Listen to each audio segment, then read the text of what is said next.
নিয়ন্ত্রণ করতে পারছে না।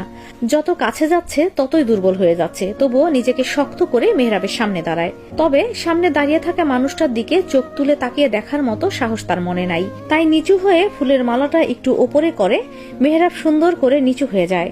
রীতি ওকে মালাটা পরিয়ে দেয়। তবে প্রথমে সে মেহরাবের এত কাছে এসেছে, তাকে ছুঁয়ে দেখতে পেরেছে।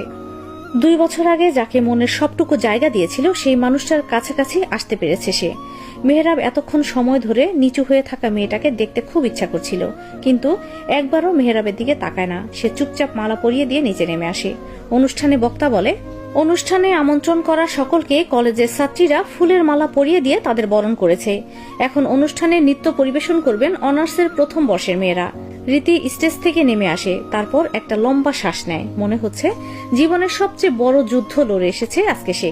রীতি একটু দূরে সরে আসে সবার মধ্য থেকে। সেখানে এসে নিজের ফোন বের করে দেখে ওর আব্বু কল দিয়েছে 2টা। মনে হয় অনেক লোকজনের আওয়াজে আর মাইকের শব্দের কারণে রিং শোনা যায়নি। রীতি ফোন দেয়। হ্যালো আব্বু, বলো, ফোন দিয়েছিলে কেন? রীতির আব্বু জামশেদ খান। জামশেদ খানের একমাত্র মেয়ে রীতি, তবে ওর আরো একটা বোন রয়েছে ইতি। ওর বিয়ে হয়ে গেছে, একটা বাচ্চাও রয়েছে। রীতি অনেক সময় ধরে অনুষ্ঠানে গিয়েছে আর অন্ধকার হয়ে যাচ্ছে, তাই ফোন দিয়ে বলে, রীতি তুমি অনুষ্ঠান থেকে কখন আসবে? রাত হয়ে যাচ্ছে, আমরা এই শহরে নতুন, তাই তুমি রাত হয়ে গেছে, রাস্তা চিনতে পারবে না, তাড়াতাড়ি চলে আসো। রীতি নিজের আব্বুর কথা বুঝতে পারে, সত্যি রাত হয়ে যাচ্ছে আর এই শহরের রাস্তা এত ভালো করে চেনে না সে। রীতি একটু স্টেজের দিকে তাকিয়ে মেহরাবকে দেখে, তারপর মনে মনে বলে, এই অনুষ্ঠানে থাকার আর কোনো ইচ্ছা নাই আমার। নিজের প্রিয় মানুষের অভিনয় সহ্য করতে পারছে না। মন্ত্রী সাহেব, আপনার কাছে এই রীতি শুধু অতীত হয়ে থেকে যাবে, কিন্তু বাস্তবে আপনি তাকে চেনেন না। হয়তো আমার কথা আপনার মনে নাই, সেই 2 বছর আগে যার জন্য কবুল বলেছিলেন সেই মানুষের কথা ভুলে গেছেন আপনি। কিন্তু আমি এখনো মনে মনে শুধু আপনাকে নিজের স্বামী হিসেবে মেনে গেলাম এবং এই 2 বছর আপনার অপেক্ষা করে থেকে গেলাম। রীতি হারুন রশিদ স্যারের কাছে যায় আর বলে, স্যার, যদিও আমি ঠিক করেছিলাম পুরো অনুষ্ঠানের দায়িত্ব যখন নিয়েছি তখন সেটা সুন্দর করে শেষ করব, কিন্তু মাথাটা আবার ব্যথা করছে।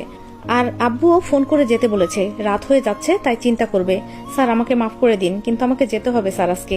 ঠিক আছে রীতি, তুমি যখন অসুস্থ আর জামশেদ আমার আত্মীয়, তাই তোমাকে যেতে দিলাম। তবে সত্যি তুমি দারুণ গান করেছো, সবাই অনেক প্রশংসা করেছে। ধন্যবাদ স্যার। তাহলে আমি আজকে আসি, আর কোনো সমস্যা হলে বলবেন, সিমিকে সব বুঝিয়ে দিয়েছি আমি। তাহলে আসি স্যার। রীতি কথাটা বলে চলে যেতে থাকে। শেষবারের মতো একবার মেহরাবের দিকে তাকিয়ে দেখে, তবে এই প্রথমবার মেহরাব ওকে দেখে। দুজনের চোখের মিলন হয় এই সুন্দর অনুষ্ঠানে।